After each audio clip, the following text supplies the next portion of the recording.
the lack of self-awareness here and the sense of proprietary and entitlement. And also as to why things may be sort of effed up in this country. Yeah. This is what you get when you have the kind of wealth disparity we have in this country, where you go from a plutonomy to a plutocracy or oligarchy. This is one thing I'll tell you. So this is Sam Seder wigging out over like the, conversation that Andrew Schulz had with Chatham, right? Now, don't get me wrong. We did cover this a couple times on this channel. And when the guy was talking, I was left feeling like I'm a little confused as to how he keeps thinking that this is going to work, right?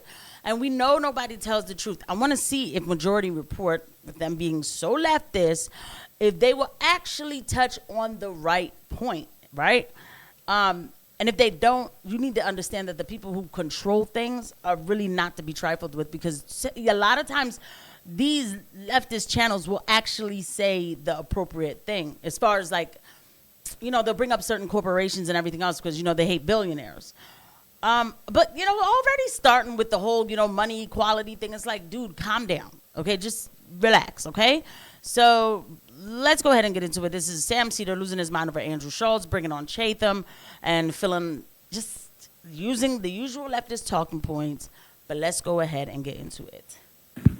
When you have the kind of wealth disparity we have in this country, where you go from a plutonomy to a plutocracy or oligarchy. This is one thing I'll tell you about the Trump administration, which is totally different. Okay, I was a lifelong Democrat. Okay, I was a mega donor to the Democrats. Like dinner with Obama level donor. Okay, I couldn't get a fucking phone call return from the White House to save my life. The only thing that happened to me was I made an off-color comment about like something in China, and I had the Biden administration like basically say something, like essentially put out a press release basically saying I was like, mean. That's all I got for millions of dollars. That, you know what I mean? Like, for being honest. I mean, I was like, hey man, there's like a lot of problems in America. Like, talk to me about the fentanyl crisis before we talk about everything else. Anyways, the Trump administration is totally different. There's not a single person there you can't get on the phone and talk to. I'll give you an example. Okay, I stand corrected. Sorry, I gotta I have to give credit where credit is due. I'm sorry. Look, we're watching this together. One thing is that you're gonna get the full, authentic, and real me. Okay. I thought they were gonna talk about tariffs. I didn't get this part in the podcast. Okay, like what is this, right? What's about to happen here? Okay, let's keep watching. And thank you guys for watching. Please don't forget that the like and subscribe button and the notification bell. Okay, let's go back to this. Example of this, a friend of mine's company was really impacted with these tariffs in a bad way. Okay, this is like a really amazing, legitimate American business, 150-year-old business, family owned, all this stuff. And I was able to call the deputy chief of staff and I said, hey, can you talk to the CEO? And just so here on the ground, he's like instantly putting me on the phone. My wife runs a pharmaceutical business. And, we wanted to make sure that the administration understood like all the implications for rare diseases and orphan drugs. What happens if these tariffs like cripple the R&D budgets? Because there's 30 million Americans with rare diseases. Rare diseases means it's not like diabetes or cancer. It's like 200,000 people or less. But there's 30 million of these Americans. 2/3 are kids. And the only companies that work on such small markets are these small biotech companies. And the tariffs create a lot of uncertainty. We were able to talk to all of them. They were like, explain the issue. I want to understand it. So this is what's also totally different, which I really give them a lot of respect. They are willing to debate it with you. You can pick up the phone and talk to these people. You can. I've never had that experience, guys. I mean, look, I was like All right, pause it for 1 second. Pause it for 1 second. First off, the reason why you never had to pick up the phone and call the Biden administration to help kids with rare diseases is because the Biden administration didn't do this. They were doing the time maybe to have these conversations is before you do it and create a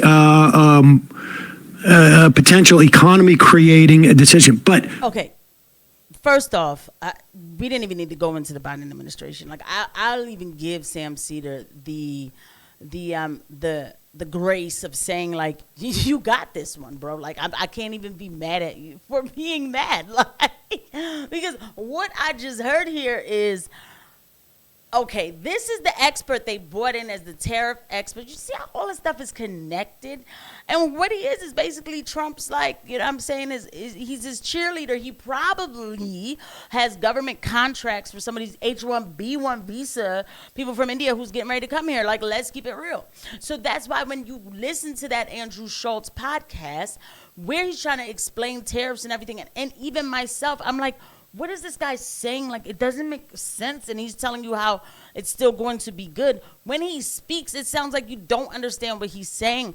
And it almost makes you question yourself, like, is something wrong with me? And it's like, no, he's just saying just enough to make it look like he's making a point, but he's not going to go against the Trump administration because he's working with the Trump administration. And so this is the person who's going to come and tell me that tariffs are good and it's going to be good for the American people. He doesn't care about the American people. He's going to have, like, his H-1B1 visa people there, wherever his businesses are, or robotics. These people do not care. And now because he has his relationship where it's like, those are my bros in the White House, Andrew Schulz now brings this person on the show to tell us everything is going to be okay. Okay. that's just sort of secondary. Yeah. First off, who are those guys that are sitting on the couches who are not going, hey, wait a second. We accidentally discovered huge amount of corruption in our political system that you get access to the president when you want on demand if you give enough money. That is Andrew Schulz's podcast, if I'm not mistaken, one of the guys that came out of the Rogan universe. And don't you think it's just fascinating that the extended Joe Rogan universe really involves interviewing billionaires and rich people, and for Rogan, occasionally literally CIA agents and government officials like Republicans? It's almost like they're not really talking about the true conspiracies in our society, which is like folks like this who can get on the call with the president and have the U.S. government bend to a rich guy's wishes. It's almost like they're selling that propaganda to their audience. He is basically touting this administration because they're for sale. And it's an easy thing to do if you are a billionaire. Yo, man, like, please, people, you are watching this, and I know that my audience, you know, God bless anybody who's watching, you know, or who's ran into this. More than likely, not my audience, the ears, whatever, you know, I want to be very, like, humble when I say these things because I don't like pretentious words like that, right? I know I don't like, you know, I've never met Sam Seder or Emma Vigeland. Their attitude sometimes on the show rub me the wrong way. You know, I get it. You know, your first thing is to cringe hardcore and say, well, I don't like Sam Seder, so he doesn't know what he's talking about. It's like, please then close your eyes and pretend like it's somebody else. We need to stop doing this, okay? Because he's right, okay? I literally, both of them, they're right. I just explained the same thing. But the thing is, I explained it before I even ran into this episode, right? Like, I was saying when I was watching the episode, I said, okay, this guy's just here. After I watched the episode, I said, he's just here to make it seem like things are going to be okay. I don't know what he's saying, but he's not saying anything else. And then I always go back to the reason why we are all up in arms with China, and this is not going away, is because of the holding of the sale of these ports. China has stopped the sale of BlackRock acquiring C.K. Hutchinson from Hong Kong, which would give them access to 43 ports worldwide, especially the Panama Canal. We are waging a tariff war with China for BlackRock. That's really the answer, right? And I'm like, well, when are they going to get to that point? In the podcast, they never do. But I guess because I didn't watch that part, I missed this part right here. Because then I wouldn't even expect anything else but what we got. They're right. That apparently you can buy influence and access, and there he is, and here we go. But and then also too, it's like with Elon. How many millions did Elon give Trump? And then he's doing Doge, slashed a bunch of stuff that now makes centralization much more easier. I don't want stuff centralized. I heard somebody say something about free energy. Yeah, I don't want to get an electric bill. I said, no, don't tell me the government is about to start giving free energy, because once we're there, I need to go find someone. Like, this is Haiti, straight up and down. You guys, I've been to another country. I see what happens when we get. Okay, so this is not that episode. Let me just calm down. Oops. Had that experience, guys. I mean, look, I was like a senior person at Facebook, could never get a meeting. I only met Obama once when he came to the thing. Okay, all right, so you know what? Because I think Akash accidentally asked a good question. They'll debate it. That's like, it's totally different.